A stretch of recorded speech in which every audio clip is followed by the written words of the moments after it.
सम important carbon compounds. Chemical properties, ethanol मुझे तो नहीं लगता इथेनॉल करा था, कर लिया था। अरे हाँ, इथेनॉल एज अ फ्यूल ये तो कर लिया था, ऑक्सीडेशन से करना था। ठीक है ठीक है। पेज नंबर 37 पर सेकंड इसकी जो केमिकल प्रॉपर्टी है, पहली वाली कंबशन वाली तो कर ली थी। कंबशन में हमने ये देखा था कि इथेनॉल जो है एक बहुत अच्छा फ्यूल होता है। ठीक है, तो ये देखा था। उसके बाद इसके बाद नेक्स्ट देखेंगे, नेक्स्ट है इसका second oxidation. Oxidation means controlled combustion when ethanol is heated with alkaline potassium permanganate solution और acidified potassium dichromate solution, it gets oxidised to ethanoic acid.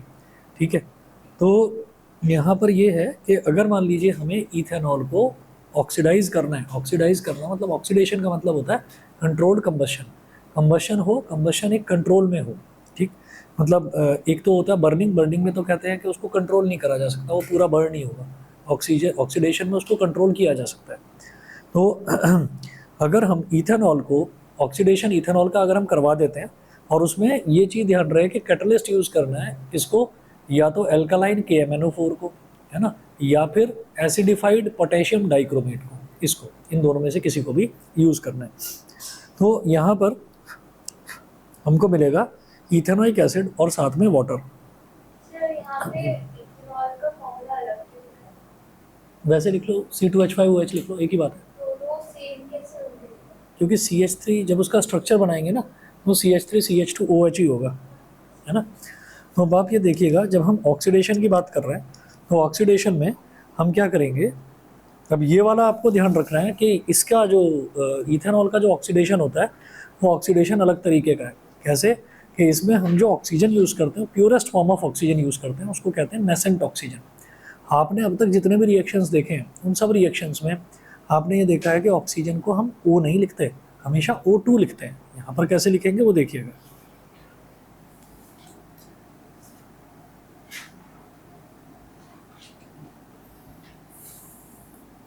जो इसकी सेकंड प्रॉपर्टी है इथेनॉल की, वो है ऑक्सीडेशन।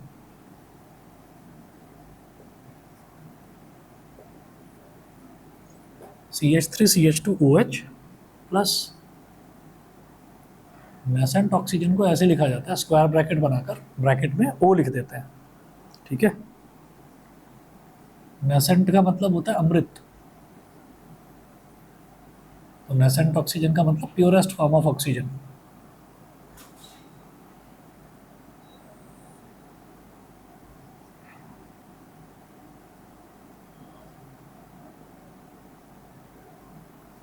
या तो अल्कलाइन KMnO4, अल्कलाइन मतलब बेसिक, और या फिर एसिडिफाइड K2Cr2O7, इसको बोलते हैं पोटेशियम परमैंगनेट और इसको बोलते हैं पोटेशियम डाइक्रोमेट। तो दोनों में से कोई भी आप कैटलिस्ट ले सकते हैं। तो यहाँ पर आपको क्या मिलेगा, CH3COOH प्लस H2O।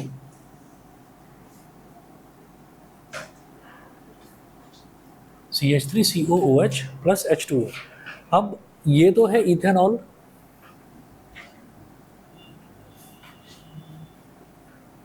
ये तो इथेनॉल है, और ये क्या है, इथेनोइक एसिड।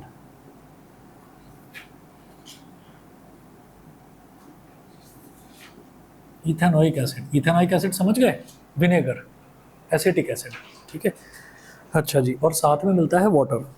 तो एक तो ये प्रॉपर्टी हो गई ऑक्सीडेशन की। तो याद रहे कि यहाँ पर हम नेसेंट ऑक्सीजन यूज़ करते हैं। अच्छा, इसको बैलेंस करने के लिए यहाँ पर 2 लगा लेते हैं।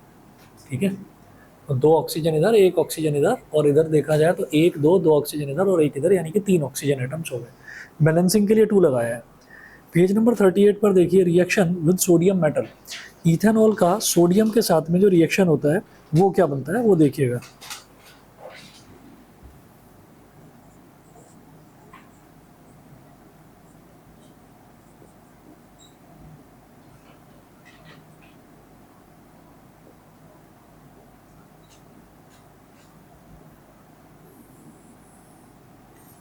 रिएक्शन विद सोडियम मेटल, यहाँ पर C2H5OH C2H5OH plus C2H5OH plus Na, sodium के साथ में रिएक्शन इसका करवाया, तो ये बनेगा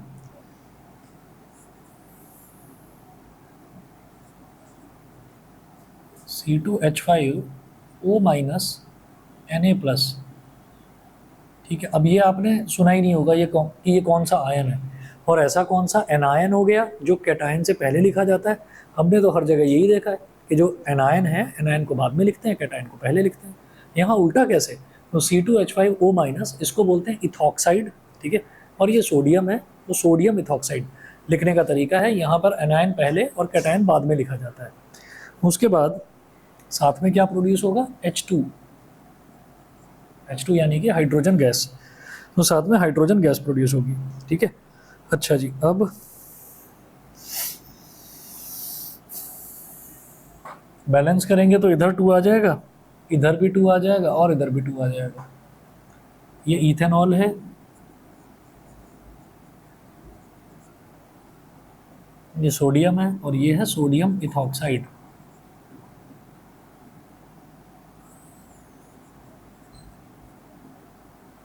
sodium ethoxide. This reaction is used as a test for ethanol.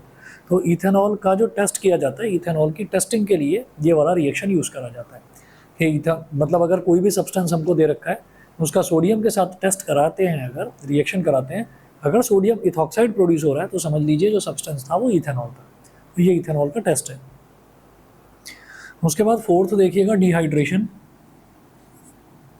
Dehydration जैसा कि नाम से ही क्लियर है कि वाटर का लॉस हो जाना।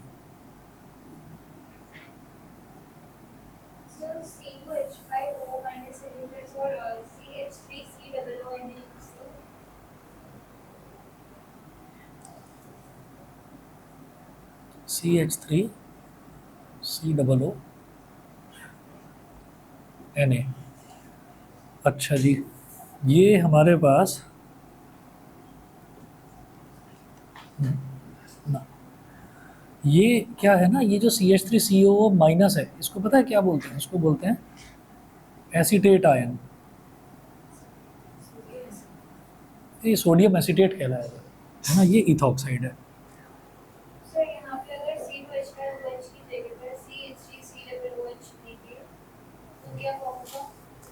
तो क्या फॉर्म होगा?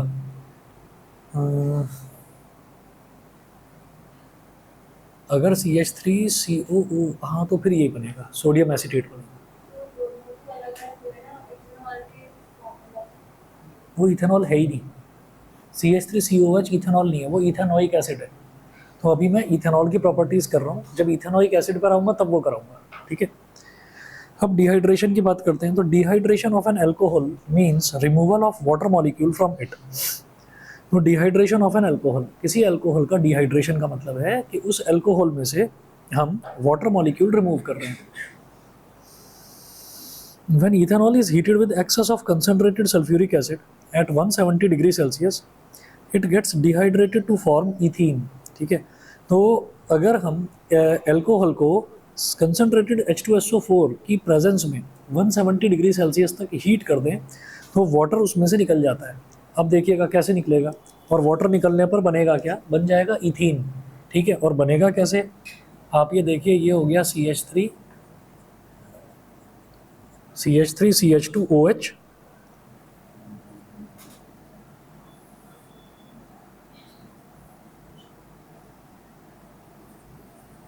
और कंसनट्रेटेड H2SO4 की प्रेजेंस में आप इसको 170 डिग्री सेल्सियस तक हीट कर देंगे। ठीक है, तो होगा क्या कि इसमें से वाटर निकलेगा। अब वाटर निकलने का मतलब क्या है?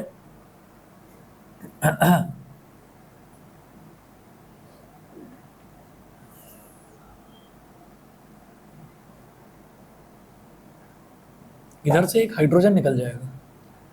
क्या होता है कि हम पहले भी देख चुके हैं कि H1+ और एक होता है OH1-। OH को क्या बोलते हैं? हाइड्रोक्साइड आयन, है ना, और ये क्या है? ये हाइड्रोजन आयन है। तो इसका 1+ है। हाइड्रोजन की मर्जी है, हाइड्रोजन कभी 1+ दिखाता है वैलेंसी, कभी 1- दिखाता है, और कभी ये कहता है कि नहीं मैं तो सिर्फ 1 ही दिखाऊंगा, मैं तो कोवलेंट बॉन्ड बनाऊंगा। जैसे कि कार्बन के साथ बनाता आ रहा है। जैसे कि CH3 है तो CH3 में यहाँ पर ये शेयरिंग कर रहा है, यहाँ पर ना इलेक्ट्रॉन दे रहा है ना इलेक्ट्रॉन ले रहा है, ठीक है। तो हाइड्रोजन बिल्कुल अलग तरीके से बिहेव करता है, जब मन करता है 1+, जब मन करता है 1-, जब मन करता है तो सिर्फ 1 यानी कि कोवलेंट बॉन्ड बनाता है। तो H1+ और OH1-। अब क्या है कि इसको इधर ले जाए, ये 1 इसके साथ चला जाएगा, ये इसके साथ, तो ये HOH बन जाएगा। जो HOH है एक्चुअली यही तो H2O है, यही तो H2O है। तो यहाँ से तो OH निकल गया, और जो ये है यहाँ से एक H निकल गया, ठीक है। तो जब OH निकल गया और H निकल गया तो क्या हो गया, H2O निकल गया, यानी कि डिहाइड्रेशन हो गया, ठीक है। तो ये क्या बचेगा CH2 और ये क्या बचेगा CH2। तो CH2 अगर है, ये CH2 डबल बॉन्ड CH2 हो जाएगा और साथ में H2O। CH2 double bond CH2 का मतलब क्या है कि अगर इसका स्ट्रक्चर देखें तो इसका स्ट्रक्चर किस तरीके का बनेगा, CH H, और ऐसे ये CH2 तो H और H, ये हो गया। तो CH2 और CH2 बीच में डबल बॉन्ड आ गया, डबल बॉन्ड ही आएगा बीच में, तभी तो कार्बन के 4 बॉन्ड्स बनेंगे, 1 2 3 4, 1 2 3 4, ठीक है। तो क्या हुआ कि अगर इसको कंसनट्रेटेड सल्फ्यूरिक एसिड की प्रेजेंस में 170 डिग्री सेल्सियस तक अगर इथेनॉल को हीट कर दिया जाता है तो ईथीन बन जाता है, वाटर रिमूव हो जाता है। वाटर का रिमूवल ही क्या कहलाता है, डिहाइड्रेशन, ठीक है। चलिए जी अगला देखते हैं। हाँ 170 डिग्री सेल्सियस ये कंडीशन है, ठीक है। अच्छा जी, इसके बाद अगला देखेंगे reaction with ethanoic acid, formation of ester. तो रिएक्शन विद इथेनॉइक एसिड ये क्या है,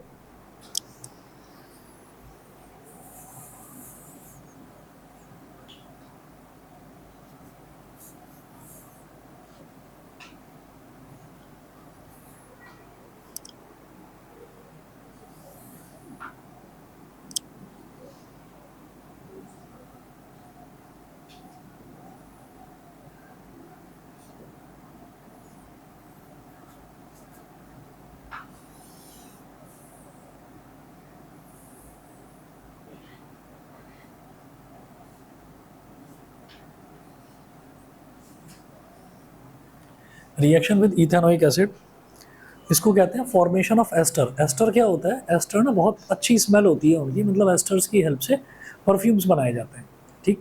तो जरा देखिएगा, ethanol reacts with ethanoic acid, reacts with ethanoic acid on warming in the presence of a few drops of concentrated sulfuric acid to form a sweet smelling ester ethyl ethanoate, sweet smelling ester called ethyl ethanoate।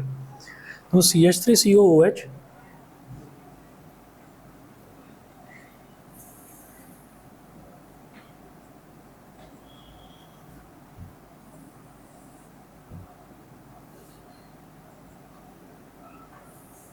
CH3COOH इसको क्या बोलेंगे, ethanoic acid, ठीक।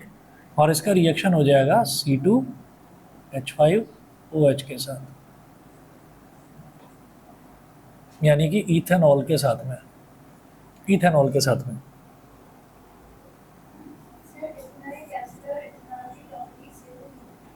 दोबारा बोलो, नहीं अरे तो property same कहाँ हो गई फिर, वो रिएक्टेंट हो गया, ये प्रोडक्ट हो गया। फिर दूसरा क्या है कि वो अलग होमोलॉगस सीरीज को बिलोंग करता है, वो अल्कोहल की कैटेगरी में आता है, ये कार्बोक्सिलिक एसिड की कैटेगरी में आता है, तो दोनों अलग अलग हो गए ना, ठीक है। अच्छा, तो दोनों को कंसनट्रेटेड H2SO4 के प्रेजेंस में दोनों को ऐड करा दिया गया। जब दोनों को ऐड करा दिया गया तो क्या होता है,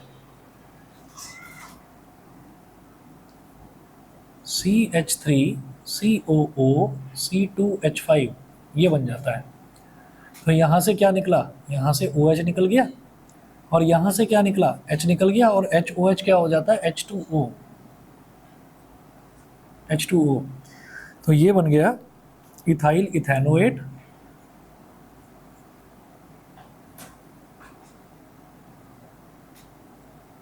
इथेनोएट और ethyl acetate, sweet smelling ester. Sweet smelling ester मतलब इसको परफ्यूम बनाने के काम में लाया जाता है। The reaction in which a carboxylic acid combines with an alcohol to form an ester is called esterification. ऐसा रिएक्शन जिसमें कार्बोक्सिलिक एसिड एक अल्कोहल के साथ में कंबाइन करके एक एस्टर बना देता है, तो इस प्रोसेस को हम क्या बोलते हैं? एस्टरिफिकेशन। अच्छा जी, इसके बाद में पेज नंबर 39 पर आ जाइए। 39 पर है uses of ethanol. Uses of ethanol, तो इथेनॉल के यूजेस में क्या है? पहला है it is used in the manufacture of paints, varnishes, lacquers, medicines etcetera. ठीक है, तो पेंट्स, वार्निशेस, लेकर्स, मेडिसिन्स, इन सब के बनाने में ये काम आता है ethanol. Second, it is used as a solvent. ये एक सॉल्वेंट की तरह भी काम करता है। सॉल्वेंट की तरह ऐसे काम करता है कि जैसे बताया था ना कि पेट्रोल का एक सॉल्वेंट है, पेट्रोल में इसको मिला देते हैं तो भी मतलब गाड़ियाँ जो है वो एफिशिएंटली चलती हैं। ठीक, अच्छा अरे हाँ, आज मैंने फिर से देखा, मैंने बताया था ना आपको कि इथेनॉल 20% ऐड करा जाता है, तो आज मैंने फिर से देखा, एक मार्केट में मैं गया था तो मैंने वहाँ पर स्कूटर खड़ा हुआ देखा था। वो आता है ना टीवीएस का जुपिटर, वो नया खड़ा हुआ था, उसके पीछे जो फ्यूल कैप था वो पीछे है, मतलब उसके लिए डिक्की नहीं खोलनी पड़ती, तो डिक्की के पीछे उसमें फ्यूल टैंक का कैप है, तो उस पर E20 लिखा हुआ था। E20 मतलब आप 20% एथेनॉल मिक्स्ड वाला पेट्रोल डलवा सकते हो। मैंने बताया था ना, यहाँ एक पेट्रोल पंप है, उस पर लिखा रहता है बड़ा बड़ा E20 पेट्रोल अवेलेबल हियर। हाँ, तो वहाँ पर E20 मिल जाता है, E20 वाला पेट्रोल मिल जाता है। क्या हो गया?